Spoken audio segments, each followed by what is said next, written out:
तो good morning. आज मैं एक बहुत हॉट टॉपिक पे बात करने वाला हूँ और वो है स्टैमरिंग। जी हाँ, हकलाना। हकलाना एक ऐसी समस्या है जिसके बारे में एक्सपर्ट्स बात तो कर सकते हैं, मगर इस समस्या का दर्द सिर्फ वो आदमी समझ सकता है जो इस समस्या से कभी न कभी दो चार हुआ हो। इनफैक्ट कई बार तो मुझे मार भी पड़ी है इसके लिए अपने क्लास में, क्योंकि मैं अटेंडेंस तक अपनी बोल नहीं पाता था। इसके लिए मैं बहुत ज़्यादा अंदर से डिसअपॉइंट और अंडर कॉन्फिडेंट रहता था। तो ये सारी चीज़ें मैंने कैसे सही की और कैसे एक स्टैमर जो आज हकला रहा है वो भी अपनी इन सारी चीज़ों को सही कर सकता है। मार्केट में तो 30-30 हज़ार, 35-35 हज़ार, 40-40 हज़ार रुपये के कोर्सेज बिक रहे हैं और कोई गारंटी नहीं है कि वो कोर्सेज परचेज करके इंसान सही हो जाएगा। मैं इस वीडियो में पूरी चीज़ें बताऊंगा कि एक स्टैमर के साथ दिक्कतें क्या आती हैं। और वास्तविकता ये है कि हकलाने वाला इंसान किसी भी दूसरे इंसान के जैसा ही होता है। उसके शरीर में कोई कमियां नहीं होती हैं, ना ही वो किसी से कम इंटेलिजेंट होता है। अपनी लाइफ में, अपने करियर को लेकर के, अपने एकेडमिक्स को लेकर के बहुत सारे मैंने ऐसे लोगों को देखा है जो बहुत इंटेलिजेंट होते हैं, लेकिन फिर भी ये एक अभिशाप उनको पूरी ज़िंदगी परेशान करके रखता है। और इसका दर्द सिर्फ वही आदमी समझ सकता है जो कभी न कभी इस दर्द से जूझा हो। मेनली हकलाने को आप इस तरीके से समझ सकते हैं कि बोलने में एक शब्द को कई बार रिपीट करना, बोलते टाइम रुक जाना अचानक से, बोलते बोलते हाथ पैर जैसे कांपने लगना, या हाथ पैरों को हिलाकर, पैर पटक कर, हाथ पटक कर बोलने में उनको लगता है, मतलब जो हकलाते हैं वो इस बात को समझ पाएंगे, रिलेट भी करेंगे कि उनको लगता है कि हाथ पीटने, दोनों हाथ आपस में पीटने से या पैर नीचे ज़मीन पर पीटने से उनको बोलने में मदद मिलती है, जबकि ऐसा कुछ भी नहीं है। बोलना, ये स्टैमरिंग सिर्फ एक मेरे हिसाब से न्यूरोलॉजिकल या आप कह सकते हैं जेनेटिक प्रॉब्लम होती है। और इसको क्योर भी आप किसी दवा से या किसी कोर्स से या किसी थेरेपी से नहीं कर सकते।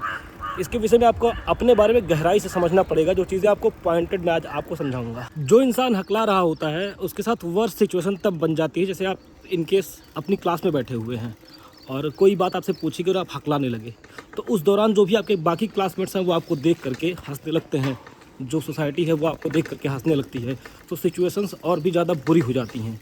ये सारी बातें अगर आप रिलेट कर रहे हैं तो इस वीडियो को आप पूरा देखिए। मुझे पूरी उम्मीद है कि इस वीडियो के ख़त्म होने तक आप बहुत सारी चीज़ें ऐसी समझ चुके होंगे कि आपकी स्टैमरिंग में आपको बहुत सारी मदद मिलेगी। जब आप पता करने की कोशिश करेंगे कि आखिरकार ये हकलाहट इंसान को होती क्यों है, तो आपको मालूम पड़ेगा कि इसका कोई एग्जैक्ट रीज़न आज तक ज्ञात नहीं है। एक्सपर्ट्स बताते हैं कि न्यूरोलॉजिकल समस्या है, जेनेटिक समस्या है, लेकिन ये भी मेरे हिसाब से गलत रीज़न्स हैं, क्योंकि मेरे परिवार में मुझसे पहले मेरे पिताजी बहुत अच्छा बोलते थे, उनके पहले भी कोई नहीं हकलाता था, तो इसका मतलब जेनेटिक वाली बात नहीं होती है। मैं हकलाता था और मेरे बड़े भैया भी थोड़ा बहुत हकलाते थे, और जो मेरे चाचा के बच्चे हैं वो भी हकलाते हैं। यानी कुछ हद तक बात सही भी है, कुछ हद तक बात गलत भी है। जो सबसे मेन फैक्टर जो मुझे समझ में आता है हकलाहट के लिए जो रिस्पॉन्सिबल है वो है इमोशनल और डेवलपमेंट फैक्टर। अब ये इमोशनल और डेवलपमेंट फैक्टर का मतलब क्या हो मैं आपको बता दूं कि इन केस आपके परिवार में आपको इस तरीके से रेज किया गया, बड़ा किया गया, जिसमें आपके कॉन्फिडेंस को हमेशा गिराया गया, हर इंसान ने आपका मजाक उड़ाया, आपकी बिचिंग की, घर में कोई ऐसा सदस्य आपके नहीं है जो आपको मोटिवेट करने वाला हो। अगर आप हकला रहे हैं इन केस मान लीजिए, तो ये कहने वाला कोई इंसान हो कि बेटा कोई दिक्कत नहीं, तुम में कोई समस्या नहीं है। और रियलिटी यही है कि एक हकलाने वाले इंसान के शरीर में या कहते हैं लोग जीभ में कोई दिक्कत होती है, मिर्ची खाने से ऐसा कुछ भी नहीं होता है।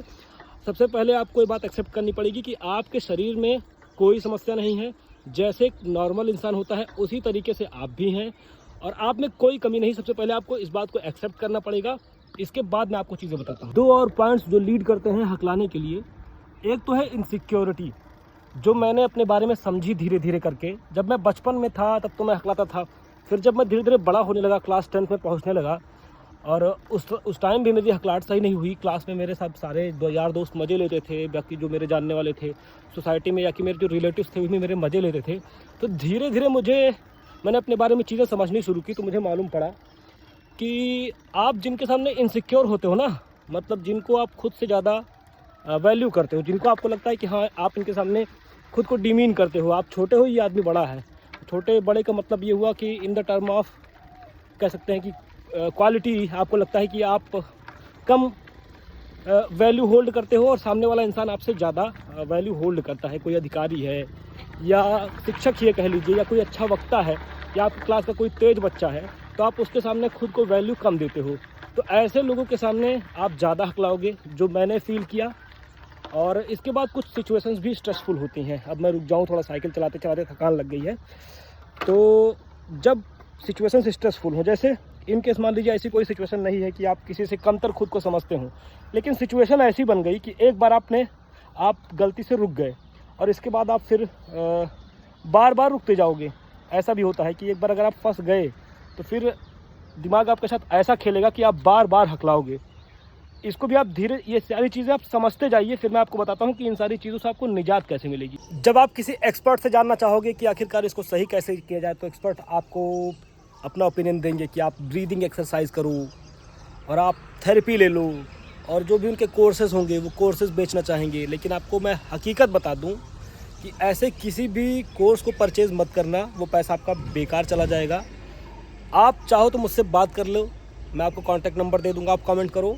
मैं गारंटी देता हूं कि धीरे धीरे आपके जीवन में इस समस्या को लेकर मैं ऐसे आपको टेक्निक्स बताऊंगा कि आप धीरे धीरे फ्री ऑफ कॉस्ट सही हो जाओगे। और ये काम मैं इसलिए कर रहा हूं क्योंकि इस दर्द को मैंने झेला है और मैं नहीं चाहता हूं कि मेरे जैसे किसी और इंसान को इस दुख को, इस दर्द को जीवन में झेलना पड़े। अब मैं आपको बताता हूं कि कुछ चीज़ें जो आप इंस्टेंटली करके थोड़ा सा अपने आप को धीरे धीरे करके इम्प्रूव कर सकते हैं।